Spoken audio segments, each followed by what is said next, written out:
হঠাৎ করে পুরো একটা জেনারেশন আতঙ্কে রইল। সবাই অজান্তেই যেন কান্না করে ফেলল। এক এক মানুষ এক এক রকম কথা বলছে, কিছুটা বিশ্বাসযোগ্য, বাকিটা অনুপযুক্ত।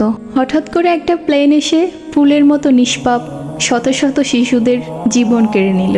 যে শিশুদের বয়সই ছিল কেবলমাত্র খেলনা প্লেন ওড়ানোর মতো। কিন্তু ভাগ্যের কি পরিহার দেখো, আজ সত্যি একটা প্লেন এসে তাদের জীবনটাই উড়িয়ে দিল। তারপর আর কি, তারপর হঠাৎ করে 40 টাকার পানি 600 টাকায় পরিণত হলো। রিক্সাওয়ালা মামার 30 থেকে 40 টাকার ভাড়া 150 টাকা হয়ে গেল। হাজারো মায়ের বুক খালি হয়ে গেল। ফুলের মতো নিষ্পাপ বাচ্চাগুলো কোনো ভুল ছাড়াই এরকম ভয়াবহ মৃত্যু গ্রহণ করতে হলো। চারদিকে ছড়িয়ে ছিটিয়ে রয়েছে তাদের রক্তে মাখা শরীর। এইসব নিউজগুলো দেখলে এবং ভাবলেই যেন গা শিউরে ওঠে। সবশেষে মনে পড়ে যায় পাইলট তৌকিরের কথা। স্যার, সেলিউট জানাই আপনাকে।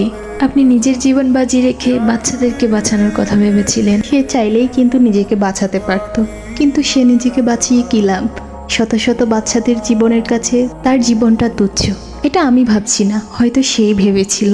তাই তো হাজারো চেষ্টার পর যখন সে ব্যর্থ হলো, তখন বাচ্চাগুলোর সাথে নিজের জীবনটাও দিয়ে দিল। শত শত নিষ্পাপ বাচ্চাগুলোর রক্তে মাখা বডি সে কিভাবে দেখবে? তাদের বাবা মাকে কি বলবে সে? শত শত বাচ্চার খুনি হয়েই কি সে থেকে যাবে?